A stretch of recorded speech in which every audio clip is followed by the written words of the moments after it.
Hello, my name is Lulani, and the concept that I chose this week to talk about is Production's Possibility Frontier. So, what is Production's Possibility Frontier? It's a graph that shows the maximum combinations of two goods an economy can produce with its limited resources and technology. So, in this example, I'm going to be using a stay at home mom as a reference to a Production's Possibility Frontier because her limited resource is going to be her time, and her two goods is going to be between childcare and housework. So she has to choose her time, either going more into childcare or more into housework, but either way, one gets more or less of the other. So I created a graph that shows, let's say, a stay-at-home mom who has 12 hours to give to household production. So B is supposed to be over here. So let's say she gives 12 hours to childcare and 0 hours to household work. That means that she probably pre-planned for the day, that she's probably going to pay attention more to the kids, that she's probably going to be able to play more games with them and teach them more, as opposed to 0 hours being spent on the housework. Means that the house is probably going to be super dirty, things probably aren't going to be done, dinner's probably not going to be made. And then you have C over here, which basically means vice versa. So she spends 12 hours in housework,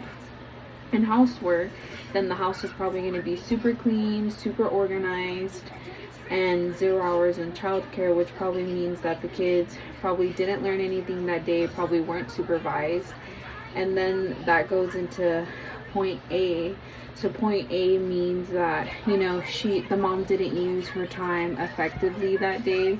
So meaning that she probably could have given 2 or more hours into childcare but kept the same amount of hours in housework.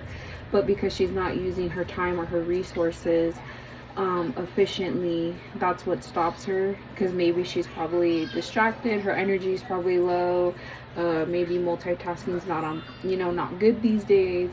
So that's what causes her to not be able to give more time into childcare and the same amount into housework, or vice versa.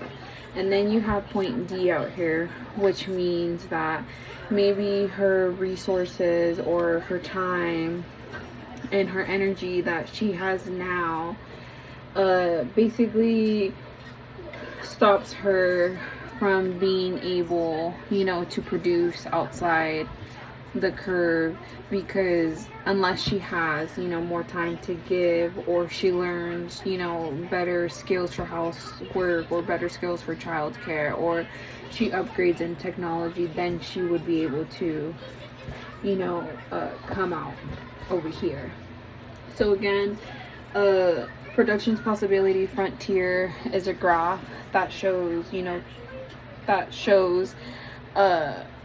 the maximum combinations to goods so that she can produce efficiently in a day. So it shows what she can do with childcare and housework in a day.